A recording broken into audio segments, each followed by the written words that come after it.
Bonsoir à toutes et à tous et bienvenue dans le Club Pancho. Ravi de vous retrouver pour une nouvelle émission ce lundi soir. Ça y est, l'OGC Nice tient sa première victoire de la saison à domicile face à deux valeureux Strasbourgeois. Non, je rigole, vraiment une équipe de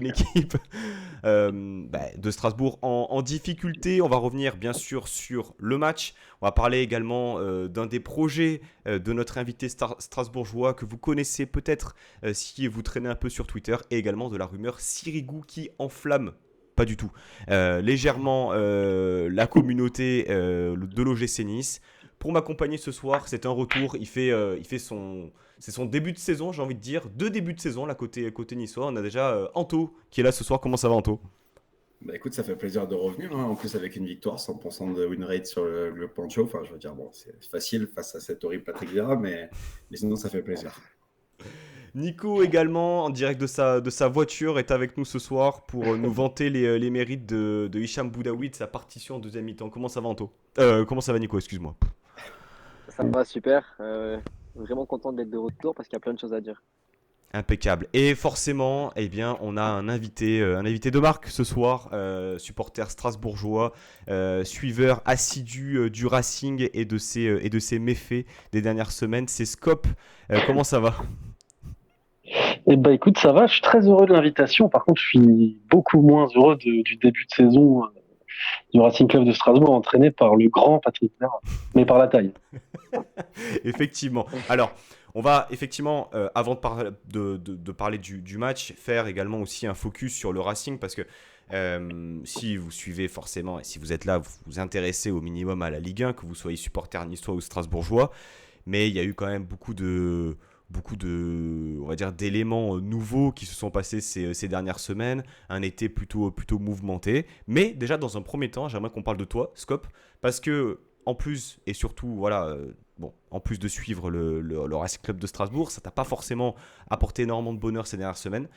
Eh bien, tu as mené un projet l'année dernière suite à un tweet, on va dire, un peu foireux à la base, hein, qui disait que si Brest eh bien, descendait ou plutôt se maintenait en Ligue 1, après la nomination d'Éric Roy, tu ferais Paris-Brest à pied.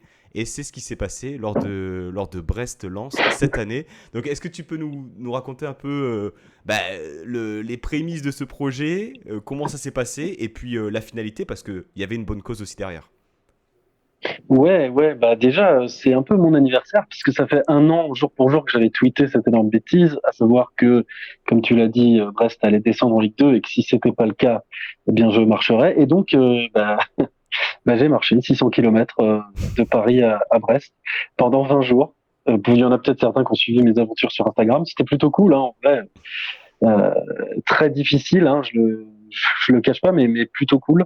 Les prémices, ouais, il y en a pas tellement en fait, hein. J'ai tracé une ligne droite sur Google Maps et puis j'ai fait des simili d'étapes de 30 kilomètres. Et après, je me suis lancé tout ça pour une Hmm. association qui aide les enfants démunis placés sur décision de justice, etc. en Alsace, une asso locale, et pour laquelle, du coup, on avait ouvert une cagnotte et on a récolté près de 4 500 euros. Donc, voilà. Franchement, j'ai souffert, mais pour la bonne cause et puis pour montrer aussi que les réseaux sociaux pouvaient apporter quelque chose de bien, eux qui sont si souvent décriés. Effectivement, bah déjà bravo à toi pour cette initiative et pour la réalisation de ce Merci. projet. Voilà, une belle initiative à souligner. Et c'était important aussi de commencer par ça parce que oui, certes, on traite de football, mais on parle aussi de belles initiatives de ce type-là. Parenthèse refermée, messieurs, avant de passer au match, il y a également une rumeur qui est sortie ces dernières heures et qui semble, selon certains journaux italiens, se concrétiser grandement. C'est l'arrivée de Salvatore Sirigu, le portier italien, 36 ans, qui est sans contrat depuis la fin de celui-ci avec la Fiorentina. 28 sélections avec la Squadra Azzurra, bien connu de la Ligue 1, forcément, puisque ancien joueur du Paris Saint-Germain, et qui viendrait dans un rôle de numéro 2 pour seconder Marcin Bulka. Anto, de cette rumeur, cette concrétisation apparemment imminente, qu'est-ce que tu en penses? Est-ce que pour toi c'est la bonne solution de recruter Sirigu? au lieu d'un Teddy Boulandi qui était pour l'instant numéro 2 dans la hiérarchie des gardiens? Honnêtement, le problème de Teddy Blondy, c'est qu'on ne le connaît pas forcément, tu vois. Alors, en tout cas, moi, je ne suis pas un suiveur des formations, etc. Je ne peux pas être là présent souvent. Donc, je ne sais pas exactement ce qu'il vaut. Donc, peut-être que le staff, on pensait qu'il n'était pas à la hauteur si jamais il y avait une blessure de Marcin Bulka et que Sirigu en serait un meilleur candidat. En tout cas, c'est un mec qui va apporter de l'expérience, ça c'est sûr. C'est un Italien qui, du coup, aura un lien particulier avec Farioli et ça peut être aussi intéressant dans le vestiaire. Et puis, c'est un mec qui a surtout énormément d'expérience. Il a voyagé, il a joué dans des très, très bons clubs. Donc, pourquoi pas, il peut amener que du bon, je pense. C'est pas un mauvais choix. Si on ne paye pas autant que Casper Schmeichel, tout va bien, tu vois. Ouais, effectivement, dès lors que tu as réussi à te débarrasser du salaire mirobolant de Schmeichel, bon, un Sirigu, ça peut peut-être se faire. Nico, qu'est-ce que tu penses de cette probable arrivée du côté de l'OGC Nice? Est-ce qu'il n'y avait pas peut-être d'autres possibilités ou tout simplement faire confiance à un joueur du club formé tel que Boulandi?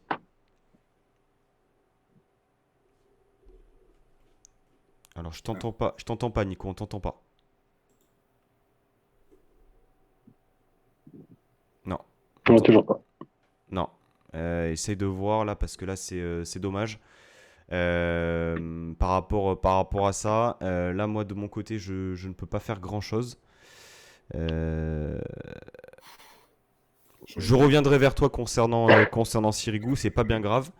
À la suite du match, Anto, il y avait également une autre nouvelle importante pour la communauté de l'OGC Nice, au-delà de la victoire contre Strasbourg. C'est la sélection de JC Todibo. À la faveur de la blessure et du forfait de Ibrahima Konaté, eh bien, Todibo est appelé pour une seconde fois pour venir compenser cette absence. La cerise sur le gâteau, finalement, après cette victoire et cette prestation aboutie du défenseur français sur laquelle on reviendra, parce qu'au-delà de la performance, il y a aussi cette passe décisive qui a été une très belle action. Mérité, selon toi, pour un défenseur qui s'affirme comme étant eh bien, l'un des meilleurs du championnat? Ouais, carrément. C'est un très, très. Enfin, franchement, ce mec-là, il progresse de fou. En plus, c'est impressionnant. C'est une mentalité au top pour nous. Et je pense que ça peut être bon pour une sélection nationale. Donc, c'est largement mérité. Et il mériterait même d'y être avant, par exemple, Vizazier. Maintenant, c'est cool. Le sentiment, il est partagé. Très heureux pour lui, mais aussi, on va devoir se faire chier devant les matchs de Deschamps en espérant que Todibo il joue 5 minutes. Ça me fait un peu chier. Mais sinon, c'est très content pour lui. Il mérite. Nico, tu es parmi nous? J'espère. Oui, oui, oui, Ouais. je C'est te bon. confirme. Je te confirme que tu es parmi nous. Je voulais avoir ton avis concernant Sirigu à l'OGC Nice. Qu'est-ce que tu en penses? Et est-ce que selon toi, on aurait pu promouvoir un gardien issu du club comme Teddy Boulandi? Non, pour moi, c'était très risqué de partir avec Boulandi numéro 2 parce que c'est peut-être un super mec dans le vestiaire, apprécié de tous, etc. Mais si je suis pas sûr qu'avec Boulandi, tu sois vraiment au top dans les buts. Le choix Sirigu, ça me paraît cohérent, bien plus qu'Hugo Lloris en tout cas. Euh, T'as un mec d'expérience qui connaît bien la Ligue 1, qui a voyagé, comme l'a dit Anto, qui parle italien et français, donc pour Farioli et pour le staff, pour tout le monde, c'est cohérent. Qui a, il me semble, un jeu au pied pas trop dégueulasse, parce qu'à Paris aussi à l'époque, ça ressortait de derrière. Donc, si derrière financièrement ça touche, ça me semble très cohérent en tout cas pour encadrer Boulka et pour assurer un rôle de numéro 2 si on a besoin de lui. Alors effectivement, son contrat a pris fin du côté de la Fiorentina. Il avait joué aussi la première partie de saison, du moins les 6 premiers mois du côté du Napoli pour être également numéro 2, gardien d'expérience. Donc pourquoi pas, de toute manière, effectivement, il y a des raisons de penser que c'est peut-être un peu léger aujourd'hui de partir avec un numéro 2 comme les Boulindi.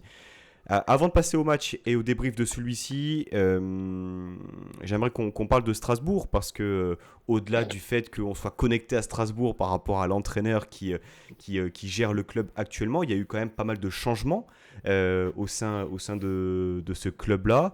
Un rachat, des départs de joueurs cadres. J'avais cité Bellegarde et Diallo et Skop a rajouté effectivement Sanson qui a fait une très bonne deuxième partie de saison avec vous. Euh, Avant de parler du début de saison Scope qui a été compliqué pour Strasbourg, quoique un début de saison plutôt positif contre Lyon, comment est-ce que tu vis, toi, en tant que supporter, la tentative de Marc Keller de faire grandir le Racing? Est-ce qu'on peut considérer que c'est ça? Bah en fait, si on s'en suit à la com de Marc Keller et qu'on omet totalement tout ce qui se passe au club, effectivement, c'est plutôt, je pense, une bonne nouvelle, ce rachat, dans la communication en tout cas, à savoir avoir plus d'argent, ne pas perdre notre identité, pouvoir construire sur l'avenir avec des jeunes et tout, les mots en tout cas, c'est plutôt pas mal. Après, quand on regarde les faits, bah, sportivement, ça n'a aucune cohérence. On se fait, on se fait liquider tous nos cadres qui partent, qu'on remplace par des prospects qui effectivement bah, n'ont pas d'expérience. Donc, dans les moments difficiles, dans les matchs, on est plus ou moins aux abonnés absents. On a insisté tout l'été, mais après c'est sur Twitter, et évidemment c'est de la niche, hein, on va pas se mentir, mais tout l'été, on a insisté dans les débats et tout sur le fait qu'il nous manquait de l'expérience au milieu. Et ça, c'était encore quand il y avait Bellegarde. Donc imaginez bien quand on perd Bellegarde le dernier jour du mercato et qu'en plus il n'est pas remplacé et qu'on nous dit mais vous inquiétez pas, on a des milieux de qualité, notamment Bakwa qui en fait ne rentre pas parce qu'il n'est pas prêt. Dixit, Patrick Vieira, on peut que être inquiet. Et il y a pas mal de signaux qui vont pas dans le bon sens dans tout ça. Donc je sais pas exactement comment tout cela va se passer. On aura sûrement la réponse dans 2-3 ans si on ne vend pas nos prospects à Chelsea pour une bouchée de pain, quoi. Effectivement, parce que tu le disais, hein, un départ de Bellegarde lors du dernier jour du mercato, un joueur qui était aussi courtisé par l'OGC Nice, mais qui a eu les faveurs de Wolverhampton. Il y a une question de Cholo Simeone, officiel, hein, bien Ouais. sûr, concernant ce transfert. Bon, il y a eu une petite polémique concernant le fait qu'il ait tourné son petit clip d'annonce de sa signature. Qu'est-ce que tu en as pensé, toi? De l'annonce de sa signature? De l'annonce de sa signature et de la manière qu'il a pu utiliser en faisant ça, en étant encore à Strasbourg. Enfin bon, après ça reste de la Oui. communication, mais quand même. Bah, en fait, pour moi, le problème, déjà, de un, c'est pas Bellegarde, mais avant de parler de ça, je vais quand même vite donner une anecdote sur ce transfert. Le transfert, il est acquis pour le club depuis plus d'une semaine, en fait. Il y a eu des rendez-vous entre Marc Keller, notamment sur le match contre Toulouse. Je déborde un peu, mais bon, comme ça, j'explique un peu dans quel Bien sûr. mood est le Racing depuis le rachat. C'est quand même intéressant, je pense, et pour tous ceux qui craignent un peu la multipropriété, savoir un peu où vous allez. En fait, le président de Blueco, donc l'organisme qui a racheté le Racing, était venu contre Toulouse la semaine dernière. Et avec Marc Keller, ils ont discuté. Et Marc Keller disait ouais, Bellegarde il veut partir, mais Nice mettra pas. Et en plus ça vous concerne. Nice mettra pas les 12 millions demandés. Donc j'ai quand même une parole avec Bellegarde et tout. Comment on peut faire, comment on peut s'organiser, quoi. Et donc le président de Blueco, il a dit écoute Marc, t'inquiète pas, si Nice met pas les 12 millions, je te le vends en Angleterre pour 15 millions. C'est ce qui s'est passé le dernier jour du mercato. Donc pendant ces une semaine où il y avait la promesse de vente, ben, il s'est rien passé. On n'a pas cherché de milieu. Et le dernier jour du mercato, comme promis, il se barre pour 16 millions d'euros. Évidemment, de l'argent rentre dans les caisses, mais dans les caisses de qui déjà? Parce que ça, c'est aussi une autre question. Et se pose cette question, voilà, du club qui a totalement perdu les pédales. Parce que c'est pas Bellegarde le problème. On lui dit fais une vidéo de présentation pour ton nouveau club.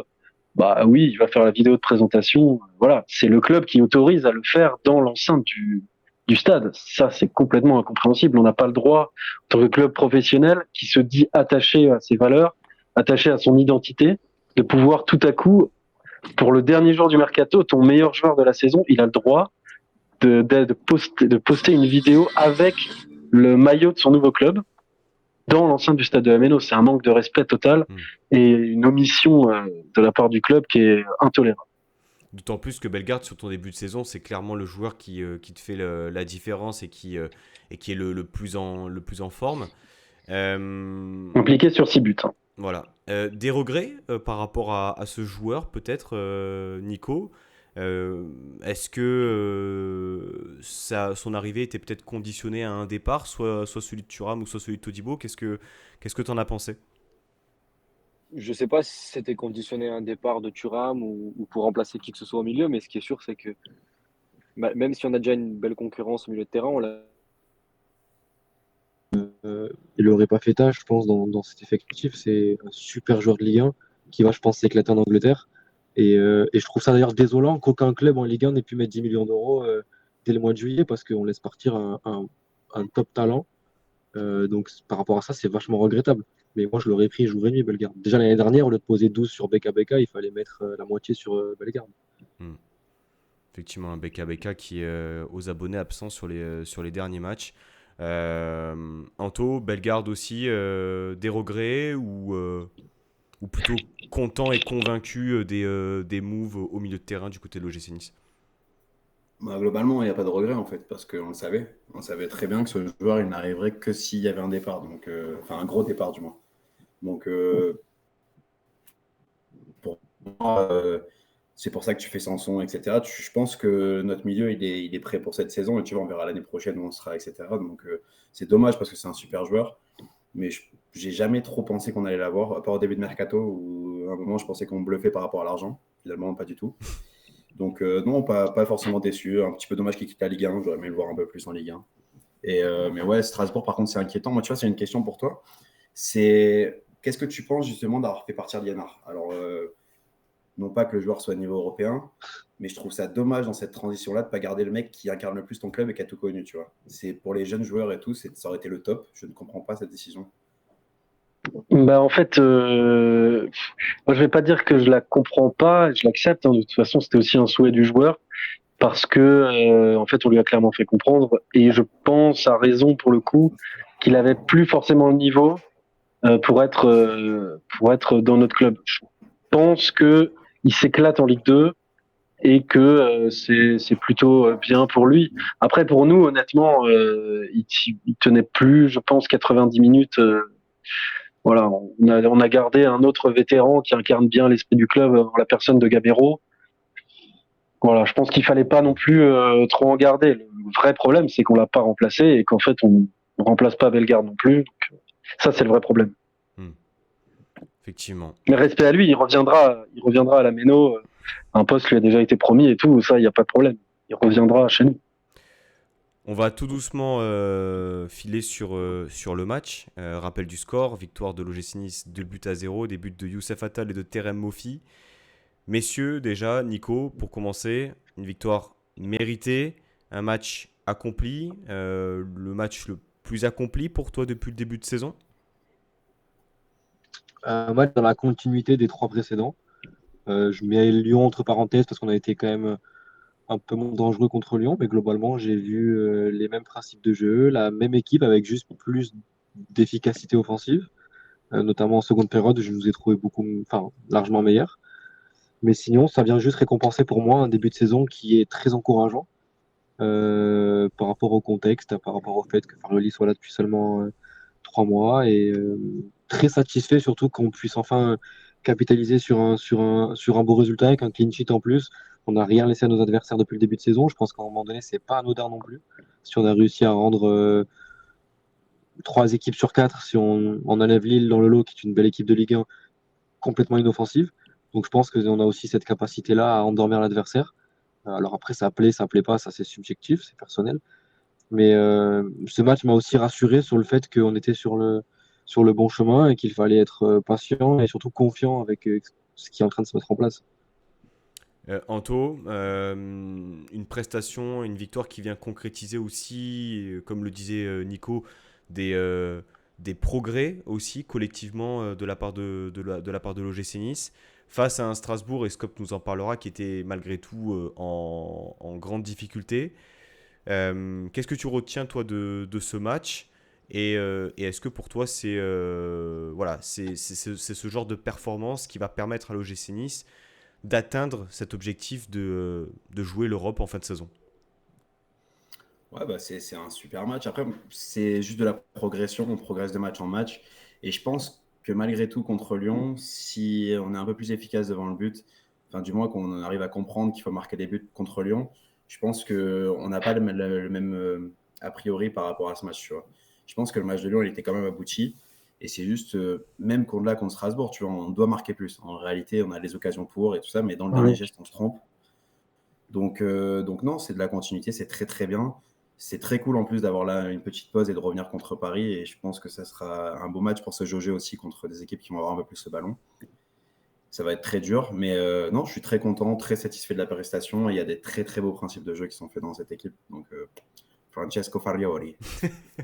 Justement, par rapport à ces principes de jeu, on va rentrer directement dans le sujet avant de détailler, on va dire, les différents faits de jeu ou différentes performances individuelles. À titre personnel, j'étais un peu surpris, ayant vu le match, on va dire, à 2 heures en différé, après la fin de celui-ci, de voir des commentaires plutôt négatifs, plutôt pessimistes. Alors, c'était des tweets en cours de match, je pense. C'est toujours compliqué de tweeter à froid pendant le match. Mais est-ce que l'OGC Nice ne serait pas dans une période actuelle, par rapport à son projet, l'une des plus cohérentes finalement, peu importe ce qu'on pense de ce que met en place Farioli, l'une des plus cohérentes depuis, depuis quelques années finalement, on a tenté avec Patrick Vieira, ça n'a peut-être pas trop fonctionné. Depuis le rachat d'Ineos. Ouais.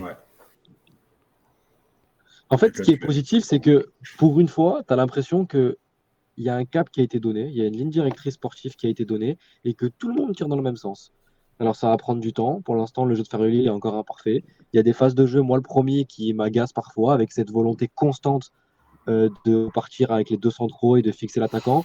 Parfois, je trouve que c'est même un petit peu trop caricatural et qu'on devrait peut-être même enflammer un peu plus le match.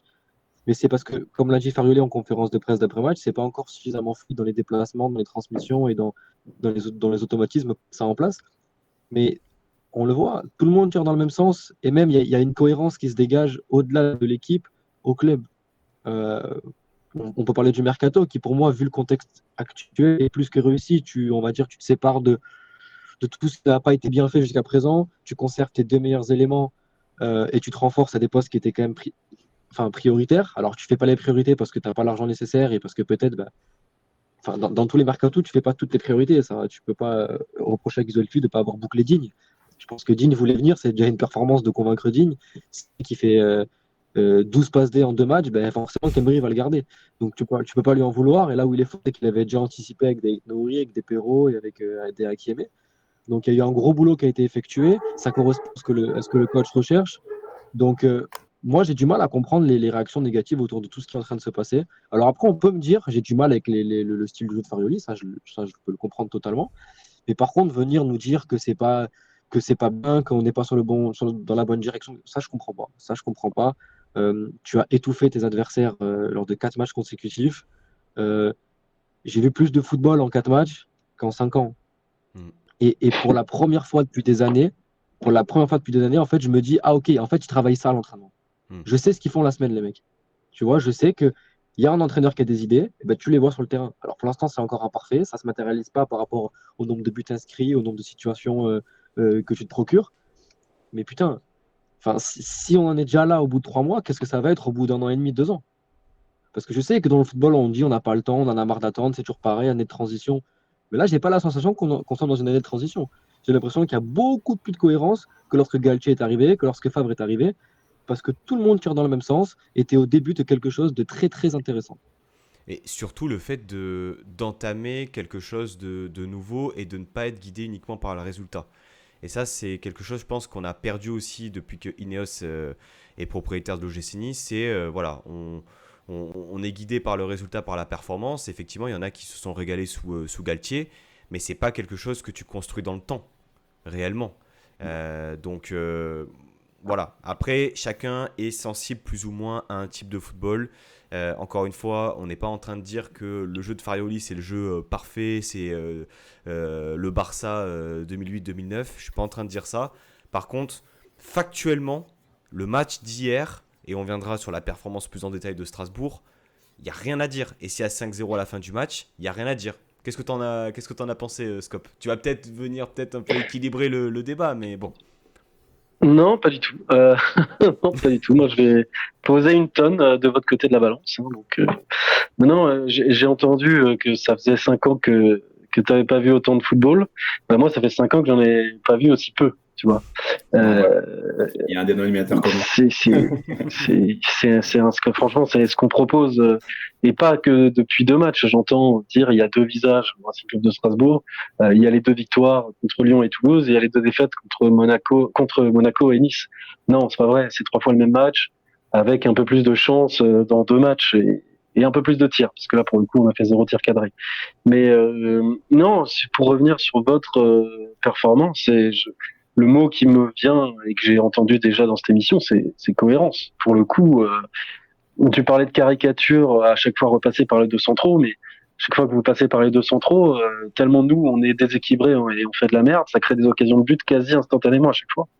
Et donc il a su appuyer sur nos points faibles, qui sont très nombreux certes. Et je rejoins aussi le fait qu'il n'y aurait pas dû avoir 2-0 à la fin de ce match, parce que déjà on a un grand Matsels et des grands poteaux aussi. Mais clairement, ça aurait pu faire 4-5 sans aucune discussion possible. Et 4-5-0, hein, parce que nous, on marque pas de but pour le coup. Ça, c'est tout à fait normal. Euh, non, non, non, franchement, je pense que oui, c'est le début d'un beau projet. Vraiment. Et puis finalement, est-ce que les deux passeurs qui ont été Dante et Todibo sur ce match-là, alors c'est quand même très rare de voir deux défenseurs centraux être passeurs décisifs, c'est pas eh bien, la meilleure des réponses par rapport aux doutes que les gens peuvent avoir vis-à-vis du style Farioli, Nico ou Anto? Vas-y, Ouais, Anto, si tu veux. bah après c'est vrai que c'est énervant quand même. Franchement, quand ils mettent le pied sur le ballon et qu'ils s'attendent 5 minutes, là, t'es là, tu fais putain. Mais tu vois, je comprends l'idée et c'était mieux que contre Lyon quand même. Tu vois, c'était un peu moins long, il y avait moins ce truc-là. Euh, et puis ouais, finalement, d'ailleurs, en parlant de ça, en parlant des pas décisifs, il y a un truc hier qui m'a choqué, c'est le gelon de Todibo. J'avais jamais vu ça encore depuis qu'il était à l'OGC Nice. Je sais pas ce qu'il a foutu pendant 2 mois, mais peut-être qu'il a fait que ça pendant 2 mois, mais il a été trop fort hier. Alors je sais pas si ça sera récurrent ou si c'était un match exceptionnel pour lui, mais putain mec, la progression, bravo. C'est vrai que c'était Oui, l'un de ses points de progrès parce qu'il a une palette qui est quand même très très complète et le gelon faisait partie de ces domaines à améliorer. Vas-y Nico. moi, ce que je voulais rajouter sur Farioli, c'est que j'ai quand même, et quelque chose qui me rassure énormément, c'est qu'il est pour moi en phase avec le football moderne et peut-être même en avance. Parce que quand il évoque la notion de rythme, il a compris que maintenant le football était devenu un football très très intense, où la répétition d'efforts était devenue peut-être la qualité la plus importante chez un joueur devant la qualité technique, devant l'intelligence de jeu. Et que peut-être euh, il avait conscience que si tu maîtrisais le rythme d'un match, ben, tu augmentais considérablement tes chances de l'emporter. Et en fait, en voulant de manière constante repartir par derrière, il se dit quoi? Il se dit on va contrôler les rythmes, on va endormir l'adversaire pour ensuite le piquer quand il sera complètement endormi et lui faire encore plus mal. Alors, je pense pas que ça soit son objectif que de faire tourner la balle pendant 5 minutes. Je pense que s'ils le font, c'est parce que justement, ils n'ont pas encore les automatismes et les solutions nécessaires pour le faire plus rapidement. Mais je pense qu'il accorde beaucoup d'importance à la notion de rythme. Et c'est une notion que tu vas entendre de plus en plus dans le football, je pense, avec cette émancipation liée au physique, liée aux chaleurs aussi, parce qu'il ne faut pas oublier qu'il fait très chaud encore en ce début de saison et que peut-être les organismes sont atteints. Euh, et j'ai la sensation qu'il est complètement en phase avec l'évolution du football, euh, Farioli, et il me fait penser un peu, alors pas dans le même style de jeu, mais dans ce que faisait Arteta au début à Arsenal, où c'était pas mal critiqué, où tu savais pas trop à quoi t'attendre. Mais au final, on lui a laissé le temps de mettre en place ce qu'il voulait parce que tu sentais déjà des prémices qui étaient super intéressantes. Et au final, on voit ce que ça a donné derrière. Donc, rien que pour ça, rien que pour le fait qu'on puisse voir des idées appliquées en peu de temps, j'ai vraiment envie que tout le monde soit derrière lui parce qu'il le mérite quand on voit ses réactions après le Hmm. deuxième but de Mofi. Mais moi, j'avais envie de tabasser le mec devant moi de joie alors que enfin, tu vois, le mec, il rentre sur le terrain et puis tu sens que c'est pas faux comme le faisait Galtier, quoi. Tu sens que le mec, vraiment, il a envie de réussir et il a envie de s'imprégner de cette culture. Donc, pour l'instant, moi, je suis complètement sous le charme, sincèrement. Anto, tu as acquiescé lorsque Nico parlait du Arsenal de Arteta. C'est pas la première fois qu'on parle du Arsenal d'Arteta dans cette émission et sur ce début de saison. Forcément, lorsque Flo est invité, il y a une petite référence au Mais Arsenal moi, je d'Arteta. parle pas de qualité de jeu, hein. Bien sûr, Je non parle juste mais tu vois, de patience et de bien sûr. logique, d'aller tout dans la Mais même direction et je de pense laisser le que temps. Farioli aussi fait un gros travail. Déjà, bon après c'est logique, mais si tu as la balle, la plupart du temps, tu as moins de chances de concéder d'occasion. C'est proportionnel, c'est logique. Et aussi, ne pas avoir peur de prendre le ballon. Et pour moi, le joueur qui a le plus progressé là-dessus, et pourtant, il a fait des erreurs sur ce début de saison, c'est Youssouf. Hier, Youssouf, il est d'un calme avec le ballon, alors que, je sais pas, on l'a vu des fois un peu paniquer, faire des dingueries, et puis bon, t'as forcément l'erreur à Lorient. Donc, ouais, Anto, tu voulais peut-être rajouter quelque chose par rapport à ça? Non, il y a deux choses. Déjà, je suis d'accord avec le fait qu'il gère beaucoup le rythme. Et notamment, dès les amicaux, moi, c'est un truc qui m'a marqué. Et je savais pas si c'était parce que physiquement, on n'était pas encore là ou si parce qu'on décidait de faire ça en place. Et ce que j'ai vu depuis le début de la saison, c'est dans la continuité. C'est que je trouve qu'au niveau du pressing, on a des phases de pressing. C'est-à-dire que pendant 30 minutes à peu près, on presse très très haut et ensuite on recule un petit peu en première mi-temps et on fait un pressing mi-terrain, ce qui nous permet peut-être de aussi moins courir et moins se fatiguer. Et c'est un truc que j'ai remarqué sur plusieurs matchs. Donc je pense qu'il y a vraiment cette gestion de temps fort, temps faible un petit peu. Et le truc, c'est qu'on est très fort même dans le temps faible. Et ça, c'est vraiment bien. Et une deuxième chose, c'est je trouve bien le parallèle avec Arsenal parce que je trouve que c'est tout le club même qui marche un petit peu dans la manière d'Arsenal aujourd'hui. Je trouve que même notre mercato, il fait beaucoup penser à ce qu'a fait Arsenal à la première saison d'Arteta. C'est que tu vires tout ce qui est indésirable.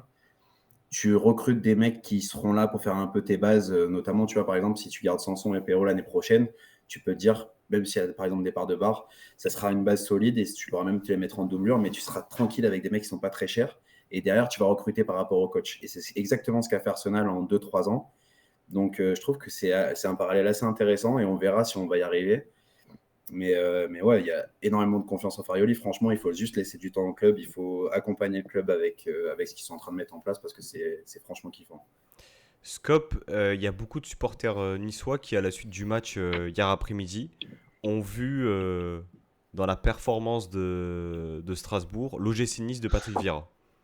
Et c'est pas du tout pour vanner ou quoi que ce soit, mais c'est factuel. Alors, pas aidé effectivement par une gestion du mercato hasardeuse. Là, il est, on va dire, victime de ça. Mais voilà, tu nous diras ce que tu en penses. Mais concrètement, qu'est-ce qu'il a manqué à Strasbourg hier? On sait que tactiquement, Vieira voudrait opter sur un 4-3-3 pour un 4-3-3. Là, il est parti plutôt sur, on va dire, je crois qu'il commence en 3-4-3-3-5-2, on ne sait pas exactement. 3-5, bon. Non, moi, je sais pas non plus. Ouais, c'est vrai que c'était difficilement lisible. En fait, hier, c'est une prestation ouais, totalement quelconque. J'ai du mal à sortir un joueur qui, hormis Cels, vraiment, qui a sorti son épingle du jeu. Est-ce que Moi, je trouve que Doucouré était pas trop mal. Mais... Doucouré, alors il était aligné au milieu de terrain, Doucouré, c'est ça? Ouais, c'est ça. Ok. Moi, je trouve que Medel a fait son match quand même. Bah ouais, mais en même temps, il était tout seul devant, esselé. Qu'est-ce qui se passe? Ouais, Anto, on t'a pas. J'ai rien entendu. Anto, la communication n'est pas très bonne de ton côté. Donc, c'est bon, peut-être. On dirait Vieira. Oui, non. Ouais. Pour revenir. Oula, qu'est-ce qui se passe? Sors et rentre, Anto, on t'entend plus. Vas-y, Scop, je te laisse continuer. Oui, donc Doucouré, à la limite, c'est pas si mal. Sinon, dans ce qu'a voulu faire Vieira, honnêtement, là, franchement, j'ai pas de réponse. On dit souvent à l'annonce de la compo, on peut pas vraiment voir ce qu'il a voulu mettre en place. Là, à l'annonce de la compo, moi, clairement, je savais qu'on allait perdre. Il faut pas. Quand tu alignes déjà 8 joueurs à vocation défensive, tu sais que tu poses le bus. Quand en plus, t'as aucune certitude défensive sur tes 3 premiers matchs et que tu veux poser le bus à Nice, déjà, c'est pas très logique. Sur le mercato, pour moi, il est fautif, Vieira. Parce qu'il est venu avec ses valeurs, ses principes. Oui, on va faire jouer des jeunes, on va recruter des jeunes. Mais parce que, bon, c'est toujours la communication qui est comme ça au Racing, mais en gros, on nous a toujours dit, les décisions du mercato sont prises avec le financeur, donc avec Bocco, avec Loïc Désiré, Marc Keller, le président, et le coach. Toutes les décisions sont prises à l'unisson. C'est de la com, évidemment, mais on est obligé de se fier à ça, puisqu'on n'a pas forcément d'autres infos. Si c'est le cas, Patrick Vieira, il est fautif. Là, on n'a personne qui guide le jeu, on n'a personne qui dit aux gens où se placer sur le terrain, parce que clairement, il y a énormément de vos actions dangereuses qui partent d'un mauvais alignement de la défense. On avait toujours soit Delaine, soit Perrin, qui étaient 2 mètres derrière tout le monde et qui laissaient Mofi ou d'autres Le deuxième but, partir c'est. tranquillement dans le dos. Le Le deuxième but, c'est un scandale. Je sais pas qui c'est qui Moi, couvre il y a le un latéral joueur qui gauche. m'a Ouais, c'était il y a un Delaine. joueur qui Oui, m'a pardon. déçu et que j'aimais bien, c'était Silla, que j'avais trouvé très intéressant à Bruges et je m'étais dit, c'est une super recrue et je l'ai trouvé, mais très très moyen hier pour le coup. Ouais, c'est un jeune. Ouais, ouais, non, alors, si là, pour le coup, Non, mais je tu sais poses 20 qu'il est. millions quand même. Ouais, bah oui, tu poses 20 millions, mais ça veut plus rien dire, tu poses 20 millions. Ouais, Là, on ouais, a c'est placé sûr, des bon. billets sur tout et n'importe qui, ça veut vraiment plus rien dire. Il y a des gens qui ont posé 20 millions sur un attaquant, je vais pas dire de classe mondiale, mais en tout cas de classe pour le championnat français. C'est Habib Diallo, ils ont bien posé 20 millions, tu vois. Nous, on a posé 20 millions sur un jeune qui, ok, a fait de très très bons matchs à Bruges, et je suis d'accord parce que j'en ai vu certains, mais pour le coup, depuis qu'il est là mentalement, il est pas du tout dedans, que ce soit dans son investissement à l'entraînement ou que ce soit dans ses matchs. Il continue à vouloir porter le ballon et à vouloir être techniquement audacieux.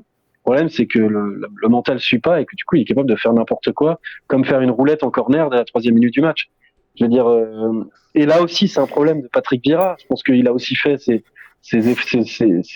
pardon, ces problèmes-là dans la communication à Nice. Je pense, c'est qu'il te dit que on est obligé de jouer comme ça parce que nos 2 ailiers offensifs, qui sont Angelo et Bakwa, ne sont pas prêts. Par contre, il te met quelqu'un derrière qui est responsable.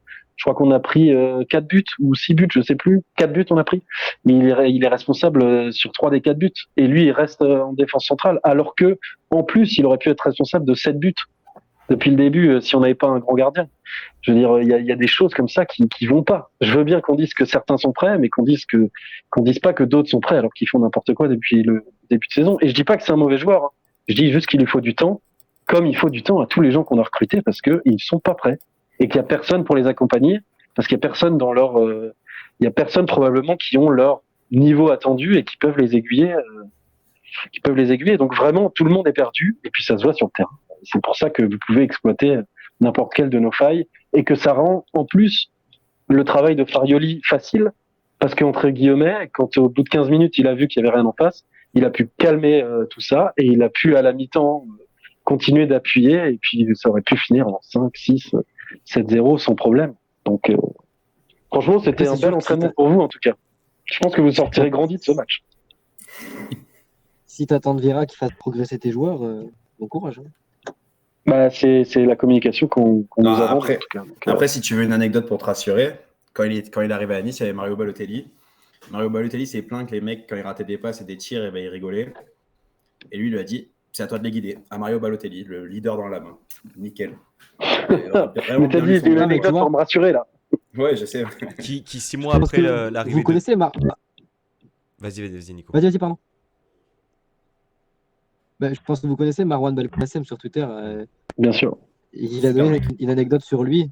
Ouais, super gars, et qui disait que le mec, 3 jours avant un match, je sais pas quoi, il avait pas fait de causerie vidéo parce qu'en fait, il savait pas comment aborder le match. Il savait pas ce qu'il fallait faire. C'est un dit long sur le type. Non, mais c'est un clown. Mais si tu l'écoutes, son passage est réussi, c'est un super coach. L'excellent ça, c'était lunaire. C'est Palas qui m'a dit c'est un clown. Donc, je sais pas. L'histoire se. Non, mais alors, pour le coup, je sais pas si vous avez vu un entraînement de Patrick Vieira à Nice. Je sais pas s'ils sont ouverts au public chez vous et tout. Je sais pas si vous avez eu l'occasion de voir un entraînement. Pas personnellement. Ouais, malheureusement. Ouais. Non. Ah, t'as pu voir. Parce que moi, pour le coup, à Strasbourg, j'ai. Ouais. Moi, pour le coup, j'ai vu un entraînement de Patrick Vieira. Alors, tout le monde dit que c'est un peu comme les supporters qui adorent qu'on lâche des millions sur des gens inconnus. C'est tout est beau, tout est magnifique, on prend 4-0 et c'est trop bien. À l'entraînement, tout le monde a le sourire. Il a 2 clowns qui sont ses adjoints qui font rire tout le monde. Il a ses têtes, donc il y en a qui ont le droit de faire les exercices en marchant, d'autres qui se font défoncer. Et à la fin, il est venu saluer le public et tout, donc ça, très très bien pour lui. Et moi, j'étais avec des gens qui lui ont demandé, c'était après le match contre Monaco, la déroute 3-0, qui aurait pu être 8-0. Sa seule réponse comment ils vont pouvoir se relever après une telle déroute, c'est oh non, mais vous inquiétez pas, j'ai pas eu besoin de leur parler. Ils ont pris 3-0, ça remet les têtes à l'endroit. Je veux dire, ça, c'est comme ça qu'on va souder un groupe, c'est en disant ça. Non, mais c'est pas possible. C'est pas possible. C'est terrible. Je te vois rire en bas, mais désolé, quoi. C'est pas normal. Et je sais que moi, je prends des pressions de la part de certaines personnes dans l'entourage du club parce que je dis ces choses-là, mais il faut pas se taire, en fait. Il faut continuer à les dire. Pour tous ceux qui les voient, il faut le dire. C'est vrai que Si on peut t'aider, hein. ces qualités de meneur d'homme ont posé question à l'OGC Nice et le contexte était sensiblement le même parce que, mine de rien, Vieira à Nice connaît aussi un rachat en cours de son mandat à l'OGC Nice et recrute aussi très jeune avec le directeur sportif de l'époque, Julien Fournier. On a l'impression effectivement que ouais, il y a des bons joueurs recrutés pour la plupart à prix d'or, avec un beau potentiel, mais qui manque cruellement de caractère sur le terrain et puis d'un projet de jeu bien établi. À noter quand même que, je sais pas si vous avez suivi la conférence de presse de Vieira, mais il a quand même dit que c'était à cause du rachat et des personnes qui sont arrivées que son expérience à Nice fut un échec, quand même. Ah, mais c'est depuis ce moment-là que je le déteste, en fait, ce type. Jusqu'à présent, c'était indifférent, mais en fait, moi, les mecs qui se dédouanent sans cesse, à un moment donné, c'est qu'ils ont rien à faire dans le football. T'es pas capable de faire ton première journée de comme Ligue 1 qu'il a fait bien avec Dante. Je vous le dis, j'ai jamais été du côté de ce mec. Après, il faut dire quand même, pour rassurer un peu les Strasbourgeois, vous n'êtes peut-être pas la pire. Non, mais quand tu commences comme ça, j'ai peur. Et non, vous n'êtes pas la pire. Vous n'êtes pas la pire non plus, tu vois. Il y a pas de souci, quoi. Il y a Lyon. Est-ce que c'est c'est une ref à Vieira, ouais, c'est une ref à Vieira, je l'ai. Bon. Super. Ben, merci pour tes interventions, ça nous rassure. Avec grand plaisir. J'attendais ça depuis 4 ans de pouvoir défoncer Vieira, je suis trop heureux. Non, mais en tout cas, courage et pour le coup, on n'est pas ensemble. On n'est pas ensemble, Scope, là-dessus. Hein. Ah non, là, on est pas ensemble. Là. Ça fait du bien quand ça tourne un peu. Mais bon. Messieurs, il faut parler d'un homme. D'un homme qui a été décrié. D'un homme régulièrement blessé. Mais lorsqu'il est à 100%, eh bien, il mange tout cru Jordan Lotomba.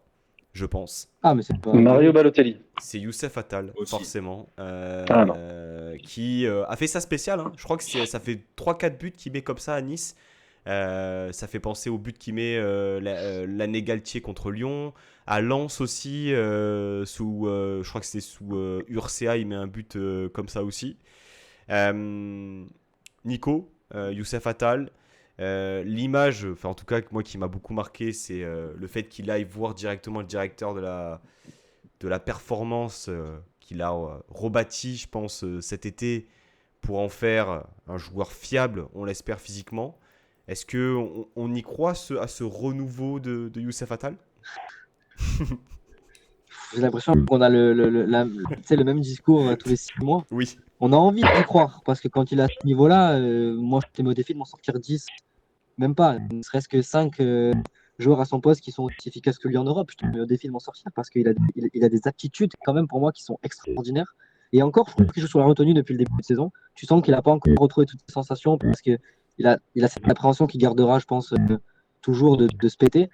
Mais en termes d'aptitude, c'est pour moi ce qui peut se faire au top niveau. Après, on le sait, il a été, je pense, aussi déçu de la manière dont il a été suivi par le staff médical pendant de nombreuses saisons. Il s'en est rendu compte peut-être tardivement. Et je pense que là, avec la nouvelle cellule et la nouvelle cellule performance, ça se passe beaucoup mieux. On l'a vu avec cette célébration qui nous a tous fait plaisir. Donc on va croiser les doigts parce que si tu as Attal à ce niveau-là toute la saison, c'est pas la même équipe. Ouais, Attal décisif qui a réceptionné un très bon ballon. Et puis il est ballon attachant, quoi. Ouais, tu sens que c'est pour ça effectivement c'est difficile de lui en vouloir parce que déjà nous on est qu'observateurs, hein, on n'a jamais été joueur professionnel.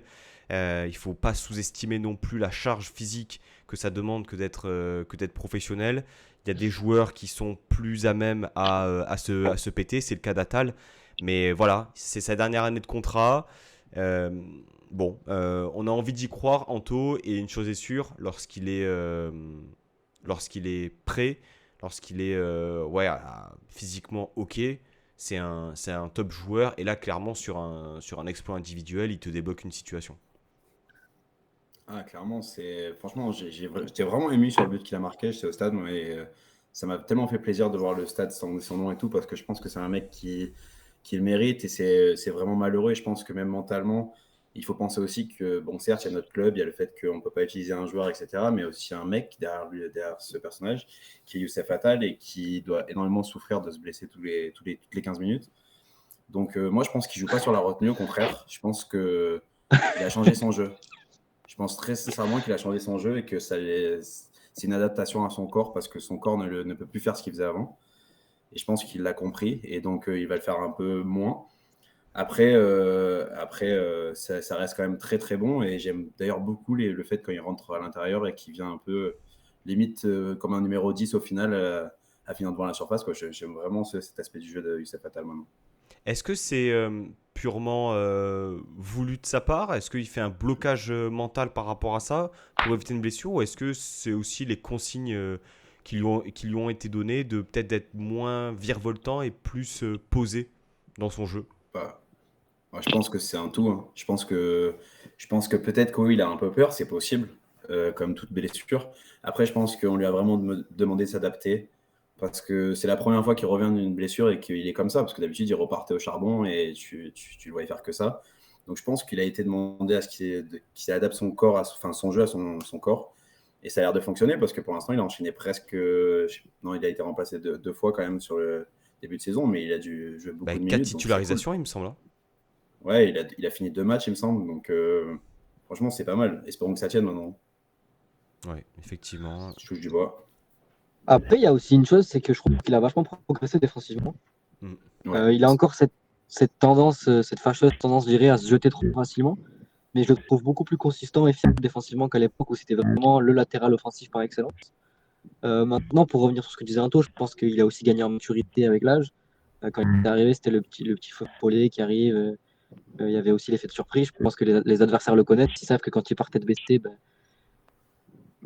si tu te mets au travers de sa route, tu peux le stopper. Mais non, ça fait tellement plaisir de le revoir à ce niveau-là. Putain, c'est tellement une arme supplémentaire pour toi que on n'a plus qu'à prier pour que ça tienne. Ouais. De là à requalifier un nouveau contrat peut-être pour l'année prochaine, c'est la question qui est posée par Alex sur le chat. Alors, on va pas s'emballer, hein, on va pas être guidé par la culture de l'instant, mais est-ce que selon vous, il y a une possibilité qu'il prolonge au club? Moi, je trouve ça pas déconnant. C'est peut-être un peu tôt. C'est On peut-être verra, ouais. c'est peut-être un peu tôt pour se prononcer. Maintenant, si tu sors une saison si tu arrives en mars et qu'il sort une saison il est déjà à 25 matchs, je suis pas sûr que tu puisses trouver mieux sur le marché, quoi, sans poser 20 millions.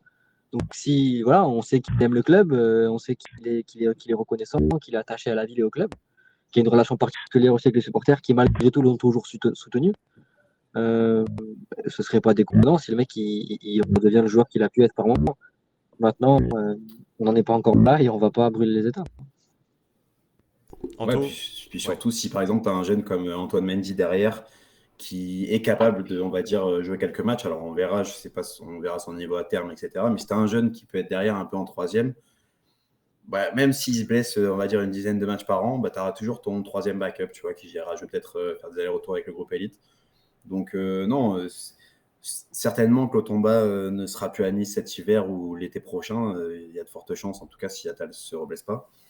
Mais moi, je garde Attal tous les jours s'il arrive à faire 25 matchs dans l'année, on va dire, sur les 34.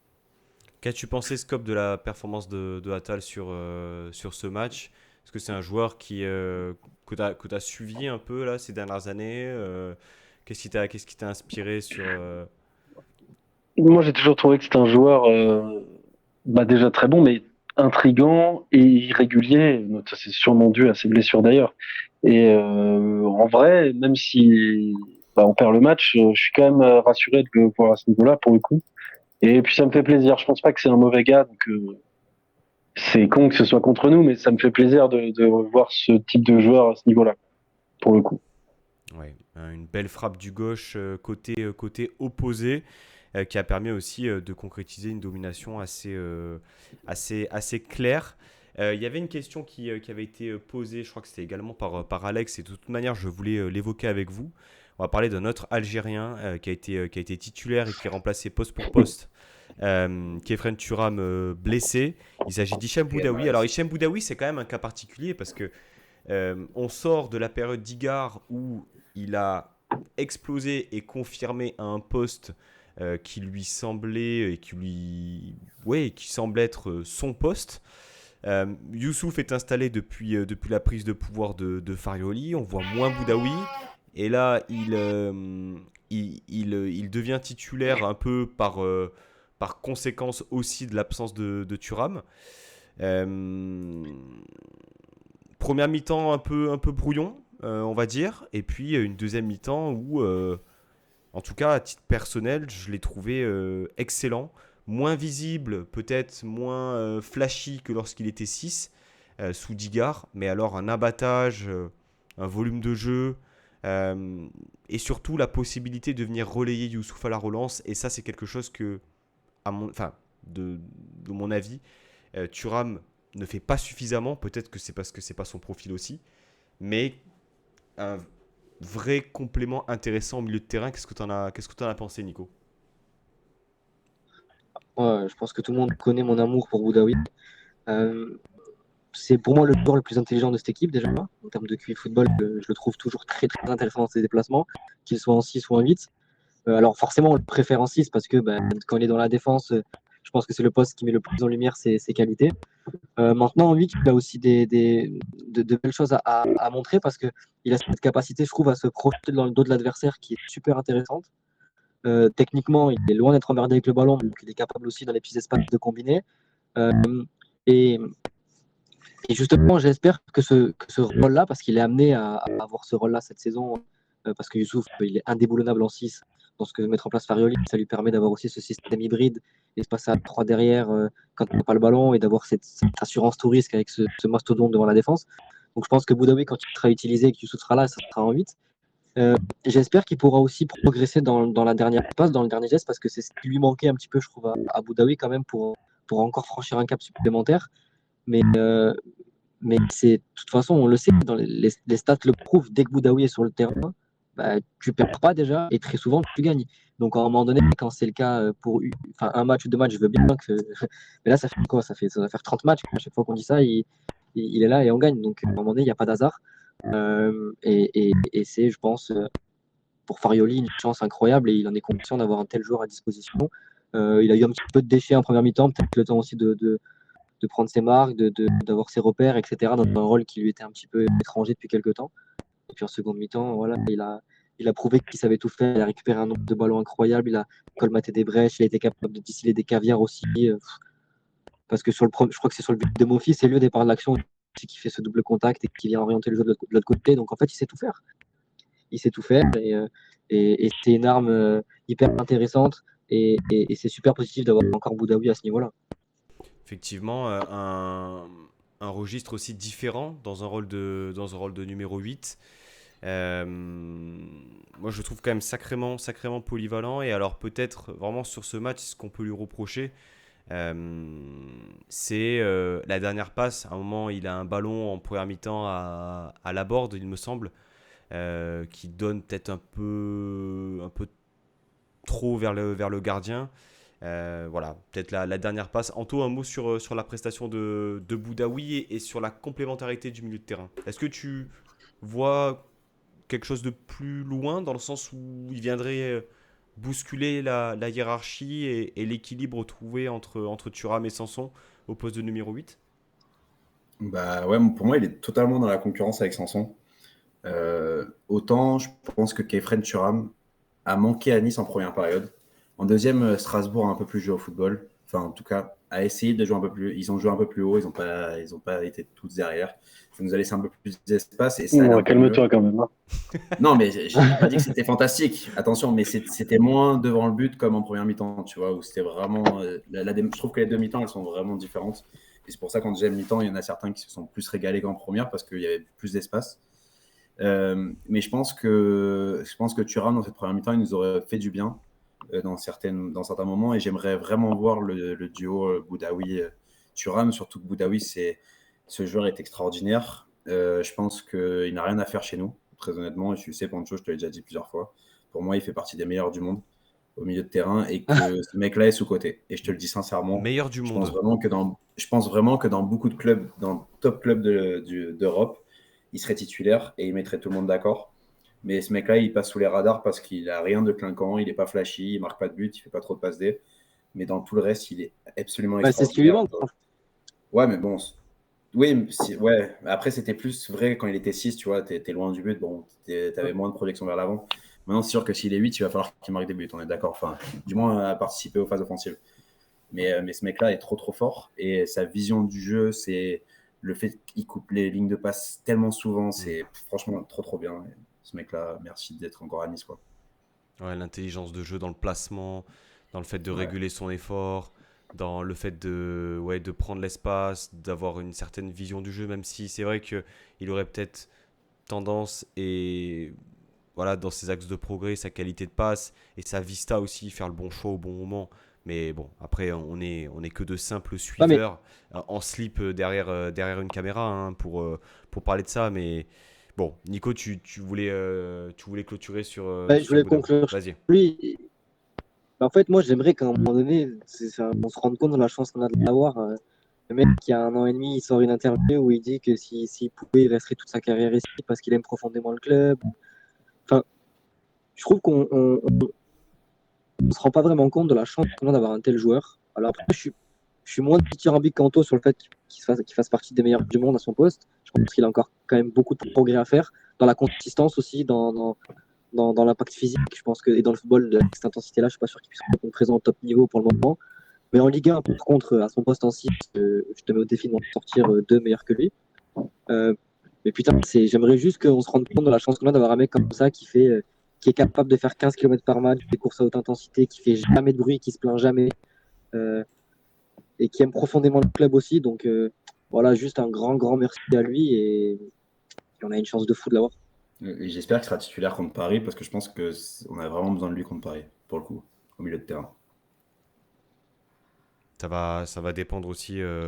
Ouais, j'allais dire que Thuram, s'il joue avec les espoirs, mais il n'est pas appelé, donc la question ne se pose pas. Messieurs, un sujet peut-être non évoqué pour l'instant que vous souhaitiez évoquer, une performance, quelque chose en lien avec le match, en dehors du match. J'ai encore un sujet à évoquer avec vous, mais est-ce qu'il y avait quelque chose que vous souhaitiez peut-être évoquer, Scope, sur la prestation de Strasbourg? Est-ce que hormis Sels, tu as quelque chose à rajouter? Est-ce que tu es inquiet aujourd'hui? Enfin, t'en es où voilà, ton barème, il se situe où actuellement? Inquiet, je suis inquiet de ce que je vois. Est-ce que je suis inquiet pour la suite?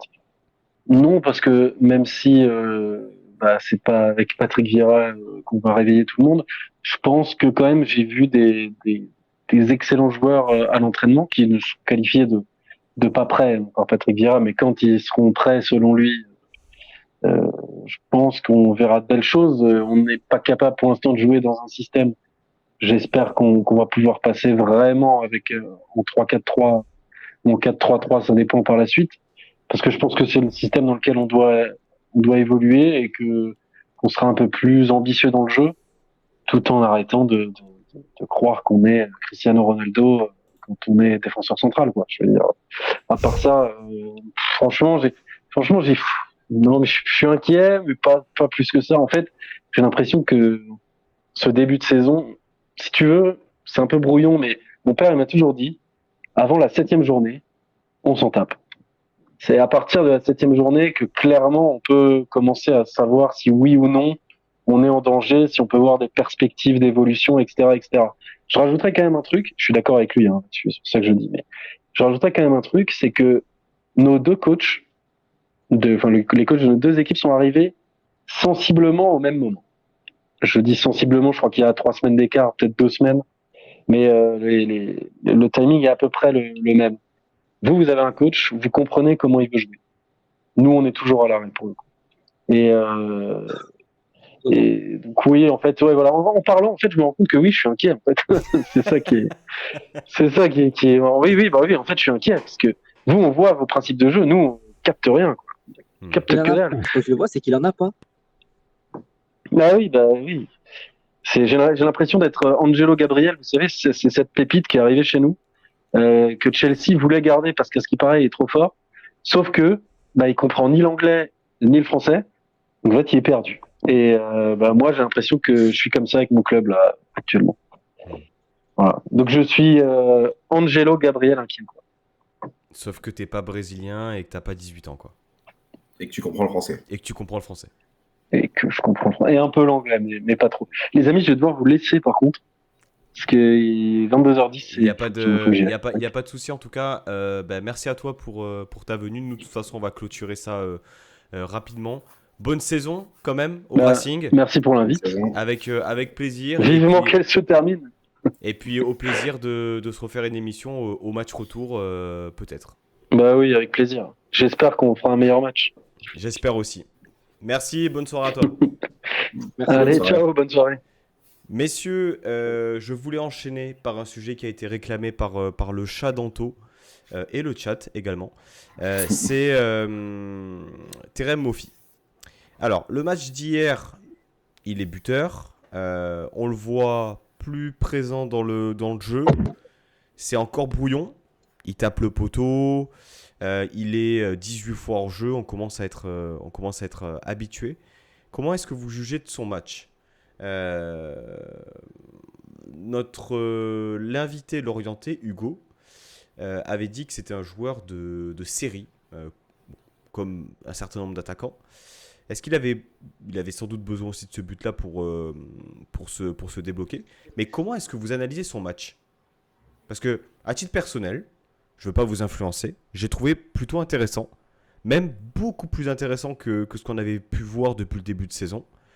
On sent que il arrive à beaucoup mieux assimiler ce qu'on lui demande. Après, voilà, ça reste un joueur qui est brouillon. Mais hier, il met un petit pont. Enfin, il fait des choses, il me semble, en confiance. Est-ce que je m'enflamme ou pas ? Quel est votre avis ? Vas-y, Nico, si tu veux. Bah, moi, je suis d'accord avec toi. Il a encore du défi, on le sait. J'avais d'ailleurs un doute sur la cohérence de Ghisolfi dans le fait de poser 30 millions sur un attaquant qui ne correspond finalement pas du tout à ce que tu mets en place 6 mois plus tard. Mais finalement, tu te rends compte qu'il progresse assez rapidement. J'ai vu une grosse amélioration entre le match de Lyon et le match de hier. Que ce soit dans le jeu avec ballon et sans ballon. Sans ballon, il a fait des déplacements qui étaient super intéressants. L'appel contre appel qu'il fait sur son but, c'est du top niveau. Il t'offre différentes solutions. Il est capable de garder le ballon devant. Il décroche de plus en plus. Alors après, techniquement, c'est pas Gouiri, on le sait. Il va avoir du déchet. Mais je trouve quand même ça très, très encourageant. Et puis surtout, moi, ce que j'aimerais voir davantage chez lui, c'est de la spontanéité, en fait. Dès qu'il joue avec de la spontanéité, il est tellement plus intéressant. Tu vois, le petit pont qu'il tente en première période, il le fait parce qu'il réfléchit pas. Et il a deux situations qui sont un petit peu similaires en seconde période dans la surface. En fait, il tergiverse et à trop vouloir bien faire, je pense qu'il se perd dans ses mouvements. Et du coup, voilà, l'action est gâchée. Alors que s'il jouait avec beaucoup plus de spontanéité comme il sait le faire, il serait 100 fois plus dangereux. Maintenant, je pense que Hugo, ton invité du match contre Lorient, avait raison. C'est comme tout attaquant, il a besoin de confiance, il a besoin de marquer pour enchaîner derrière. J'étais pas inquiet du tout, mais j'attendais quand même d'avoir ce match qui puisse me rassurer un petit peu sur ses capacités aussi à assimiler les préceptes de Farioli. Et en tout cas, hier, c'est un premier pas en avant, je trouve très positif dans sa capacité à se fondre dans ce collectif et à nous apporter avec et sans ballon. Défensivement, on n'en parle pas, mais il fait un travail monstrueux. À la perte, sur les 2-3 secondes à la perte, il est très très bon. Il est capable d'aller harceler le porteur et de répéter les efforts. Donc ça, c'est quelque chose de très positif quand tu vas être une équipe qui presse haut avec beaucoup d'intensité et qui cherche à récupérer le ballon directement après la perte. Donc non, j'ai bon espoir que ça fonctionne et que ça a l'air d'être un bon boxeur en plus, c'est d'un super gars. Donc non, ça va le faire. Ça va le faire. Anto, par rapport à Moffi, est-ce que tu partages un peu l'optimisme qu'on a avec Nico ? Ouais, carrément, carrément. Bah, tu sais que moi, j'ai toujours été du côté de Mofi et je pense qu'on tire trop. En fait, pas on tire trop, mais je trouve qu'on On a entend trop. non, c'est pas ça. C'est que je trouve que dans l'analyse qu'on a faite de Terem Moffi, on en a fait un joueur de profondeur. Ok, il est trop fort là-dedans, on est d'accord. Mais je trouve qu'on l'a trop rabaissé par rapport au reste. Et on a oublié que le mec, il arrivait d'abord de Belgique et ensuite de Lorient, qui avait des principes de jeu très bas et qui était en transition. Ce mec-là, il n'a jamais joué comme il est en train de jouer en ce moment. Et en vrai, il progresse vite et il faut lui laisser du temps. Je trouve que c'est pas un manchot, enfin, du coup, non, je sais pas comment dire avec les pieds, mais il est pas si mauvais que ça. Ok, c'est pas Guiri, on est d'accord, il n'y a pas de problème, il sera jamais Guiri. Mais en tout cas, ce mec-là, il a des bons pieds, tu vois. Il a fait des choses très intéressantes, même au milieu de terrain, à un moment, enfin, surtout en première mi-temps, je trouve qu'il a beaucoup décroché. Il se retrouvait à être au milieu de terrain, à chercher les solutions et hop, trouver sa solution, pas faire trop d'erreurs là-dedans. Donc non, c'est très intéressant, il progresse. Il faudra encore du temps pour que sans doute il soit vraiment conscient de ce qu'il doit faire dans ce style-là. Et surtout, je trouve qu'on l'a plus retrouvé aussi en tant qu'attaquant parce que notamment contre Lyon, je trouve que ce qui a manqué, c'est vraiment d'être au bon endroit dans la surface. Et peut-être que c'est parce que justement, il se concentrait sur ses principes dans le jeu qu'il en a oublié.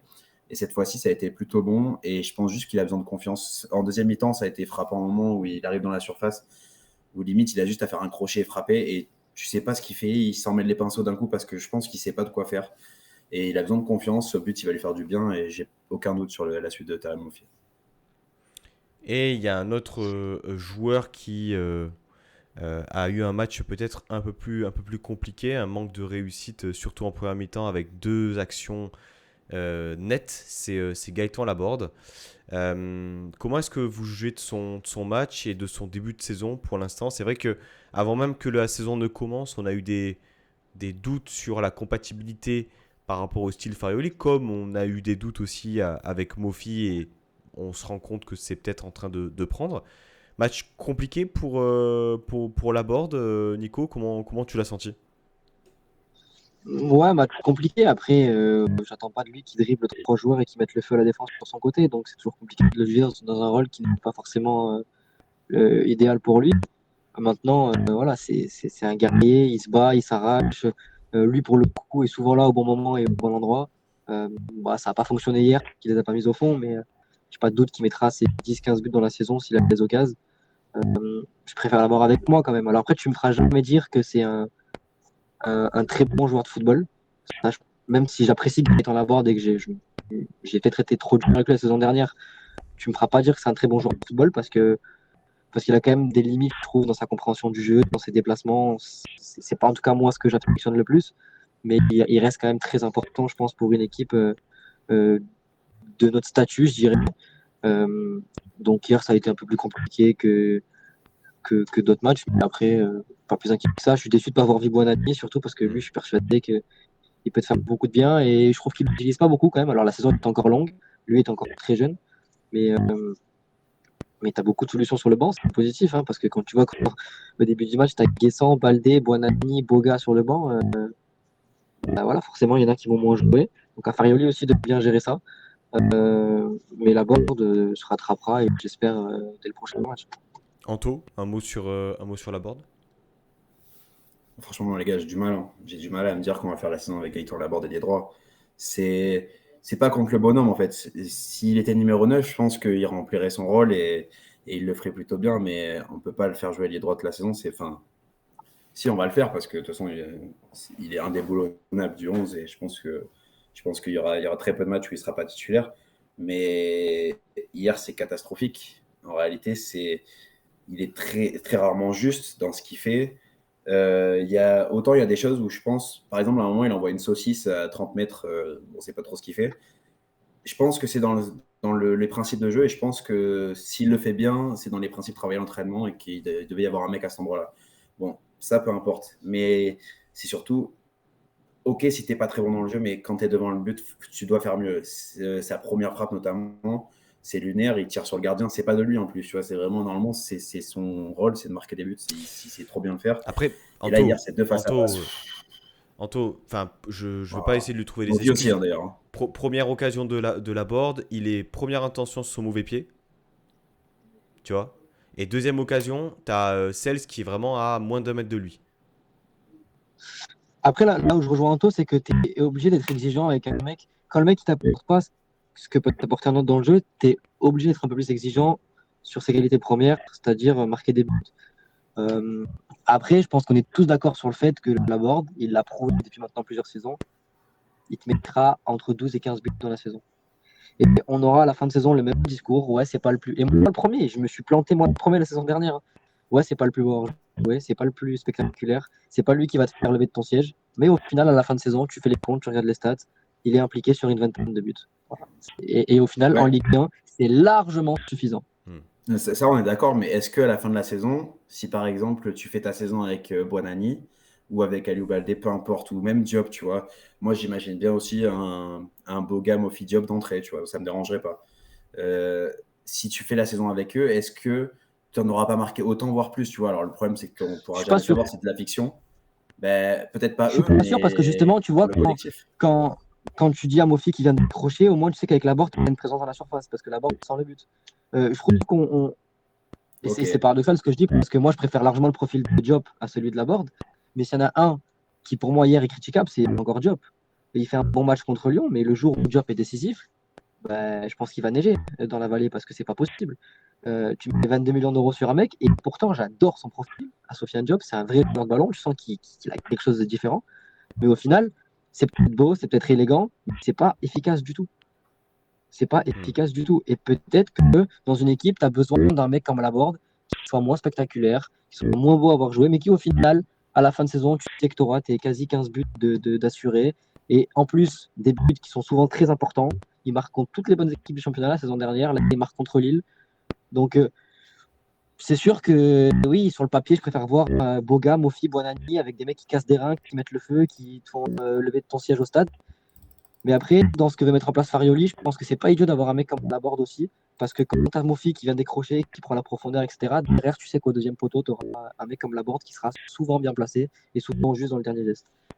Anto, Ok, je quel est ton avis par Après, c'est mon rapport avis. au match de Diop?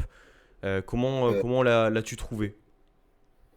Moi, j'ai trouvé. En fait, je pense toujours qu'il n'était pas très bien utilisé. C'est toujours pareil. Je comprends pas pourquoi on lui fait coller la ligne à lui et qu'on ne fait pas coller la ligne à Melvin Barr, par exemple. Peut-être pas tout le temps, mais par séquence. J'ai du mal avec ça. Je l'ai trouvé intéressant dans son jeu avec Morgan Sanson pendant les quelques minutes en seconde période où il était sur le terrain. Après, il a été remplacé. Mais je le trouve. En fait, j'aime bien Sofiane Diop depuis Lyon. Je trouve que c'est intéressant ce qu'il fait. Après, c'est sûr qu'il va falloir qu'il state. Ok, on est d'accord. Maintenant, j'aimerais vraiment qu'on arrête. Enfin, alors peut-être que Farioli pose des bases et que une fois qu'on aura ces bases qui seront solides, s'adaptera un petit peu. Mais je pense toujours qu'on ne s'adapte pas à certains joueurs et qu'il faudra s'adapter à eux.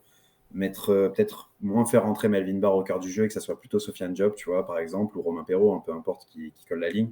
Même un milieu de terrain, tu vois, qui part un petit peu sur le côté, pourquoi pas. Parce que ce mec-là, il est quand même hyper intéressant et je trouve qu'il est juste. Tu vois, hier, il a été juste. Il met 2 ballons, notamment un où il fait, je crois, une talonnade pour Sanson. Et Sanson se retrouve à centrer. Bon, après, il est complètement raté le centre. Mais il arrive vraiment à trouver des bonnes choses, tu vois. Donc, j'aimerais bien qu'on l'utilise un peu mieux. Après, c'est sûr que pour l'instant, on ne peut pas dire que le début de saison de Sofiane Diop, il est transcendant. On peut pas trop le. Non plus. Messieurs, avant de clôturer, est-ce qu'il y avait quelque chose que vous souhaitiez rajouter par rapport à ce qui a été dit? Moi, oui. Moi, oui. En fait, j'en profite d'être dans ton émission pour le dire. Je l'ai tweeté plusieurs fois, mais je l'ai tellement dézingué et je m'en veux d'ailleurs de l'avoir autant dézingué parce que tout à l'heure, on a évoqué le fait qu'il y a un homme derrière le joueur et je me suis rendu compte que j'ai parfois même été con, tu vois. Même si j'ai jamais vraiment rien eu contre lui. Mais son début de saison, franchement, alors je te dis pas que c'est le latéral gauche du siècle, mais son début de saison, il me met une bonne claque parce qu'il me prouve que déjà mentalement, il est très très costaud. Et parce que dans les perfs, Melvin Barr, il va falloir aller le chercher. Il va falloir que Perrault travaille parce que sincèrement, ce qu'il fait depuis le début de saison, c'est plus qu'intéressant dans ce que lui demande Farioli. Euh, et franchement, moi, je suis agréablement surpris. Je suis super content parce que il garde cet état d'esprit de guerrier et tu sais que tu peux compter sur lui pour partir à la bagarre et à la guerre parce que c'est un chien, il va rien lâcher. Techniquement, il m'impressionne.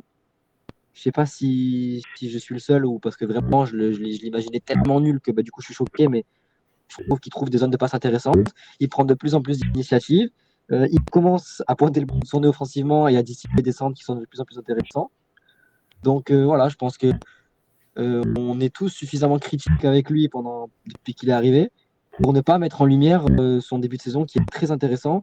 Et surtout, je pense que ça démontre une force mentale largement supérieure à la moyenne que de revenir à ce niveau-là après tout ce qu'il a pu subir comme critique. Donc, je sais pas s'il nous écoutera, mais franchement, je pense qu'il ne doit pas me kiffer du tout. Mais moi, je lui tire mon chapeau, je lui dis respect pour ce qu'il est en train de faire parce que mentalement, c'est costaud et c'est très, très, très, très intéressant pour la suite. Après, il y en a un parmi nous qui a annoncé Melvin Barr, révélation de la saison, et nominé dans les aiglons de la saison. Ouais, non, mais c'est vrai, faut le dire, bravo. Ah, mais c'est la vérité, tu l'as dit. Et franchement, j'y croyais tellement pas. J'y croyais tellement pas parce que je me suis dit, mais en fait, Ah non plus, putain. c'est pas possible, quoi. Et comme quoi, tu vois, j'étais le premier à en parler quand je défendais Mizigan et compagnie, mais le côté mental et la tête, elle est tellement importante pour un joueur, le contexte, et il peut tellement influer sur les performances d'un joueur qu'il suffit qu'il soit un peu mieux, qu'il se sente peut-être Mais plus responsabilisé, mieux utilisé, du coup, ça le libère et je pense qu'on n'a pas encore vu tout ce qu'on avait à voir. mais tu sais quoi, moi j'apprécie parce que que tu le dises parce que en fait on constate certaines choses à l'instant T. Effectivement, c'est un joueur qui a eu des carences, qui a fait des matchs compliqués et il a été dans l'œil du cyclone d'un bon nombre de supporters, comme l'ont été des mecs comme Isiane, comme Grégoire Puel à l'époque, comme Ouais, Casper Schmeichel, comme voilà, des mecs comme ça. Mais tu vois, tu l'as dit pour d'autres joueurs et c'est le cas. Mais il faut pas oublier aussi que le gars, il est jeune. En fait, c'est-à-dire que ça reste un jeune joueur et comment dire, la dynamique que tu as dans une saison, c'est comme si tu démarrais un nouveau cycle. Donc, là, c'est clair. non, non, Non, mais je pense qu'on n'a je te pas été rejoins. juste avec lui dans les critiques. Tu vois, enfin, j'ai pas été juste avec lui. Tu vois, je parle de moi parce que je m'en veux en fait. Tu vois, j'ai pas été juste.